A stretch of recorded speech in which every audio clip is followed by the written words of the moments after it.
Welcome to Mave textiles fancy Bombay cotton saris ತುಂಬ ಚೆನ್ನಾಗಿದೆ. New items ಬಂದಿರೋದು ಒಳ್ಳೆ saris. Catalogue piece single piece ಬರುತ್ತೆ. ಒಂದೊಂದು ಪೀಸ್ ಒಂದೊಂದು ಥರ ಬರುತ್ತೆ. ತುಂಬ ಚೆನ್ನಾಗಿದೆ. ಸಾಫ್ಟ್ ಮೆಟೀರಿಯಲ್ ಬರುತ್ತೆ. ಒಳ್ಳೆ ಸ್ಯಾರೀಸು. ರಿಚ್ ಪಲ್ಲು ಬರುತ್ತೆ. 7 ಇಂದ 8 ಡಿಸೈನ್ಸ್ ಬಂದಿದೆ. ಒಂದ್ಕಿನ ಒಂದು ಚೆನ್ನಾಗಿದೆ ಡಿಸೈನ್ಸು. ಒಳ್ಳೆ ಡಿಸೈನ್ಸು. ಫುಲ್ ಸ್ಯಾರೀಸ್ ನೋಡಿ ಈ ಥರ ಡಿಸೈನ್ಸ್ ಬರುತ್ತೆ. ತುಂಬ ಚೆನ್ನಾಗಿದೆ.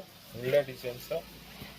ಫುಲ್ಲು ಈ ಥರದ್ದು ಫುಲ್ ಸ್ಯಾರೀಸ್ ಬಂದು ಈ ಥರ ಡಿಸೈನ್ಸ್ ಬರುತ್ತೆ ನೋಡಿ. ಬ್ಲೌಸು ಈ ಥರ ಪ್ರಿಂಟೆಡ್ ತುಂಬ ಚೆನ್ನಾಗಿದೆ. ಒಳ್ಳೆ ಬ್ಲೌಸು. ಫ್ಯಾನ್ಸಿ ಸ್ಯಾರೀಸು ಎಲ್ಲ ಗೌರಿ ಹಬ್ಬಕ್ಕೆ ಸ್ಪೆಷಲ್ ಸ್ಯಾರೀಸ್ ಬಂದಿರೋದು. ತುಂಬ ಚೆನ್ನಾಗಿದೆ. ಇನ್ನೂ 1000 ಡಿಸೈನ್ಸ್ ಬಂದಿದೆ. ಒಳ್ಳೊಳ್ಳೆ ಡಿಸೈನ್ಸ್ಗಳು ತುಂಬ ಇದೆ. ನೀವು ಅಂಗಡಿಗೆ ಬಂದು ನೋಡಿದ್ರೆ ಇನ್ನೂ ನಿಮ್ಗೆ ಒಳ್ಳೆ ಡಿಸೈನ್ಸ್ಗಳು ಇದೆ. ಎಲ್ಲ ವಿಡಿಯೋ ಮಾಡೋಕ್ಕಾಗಲ್ಲ ಅಂತ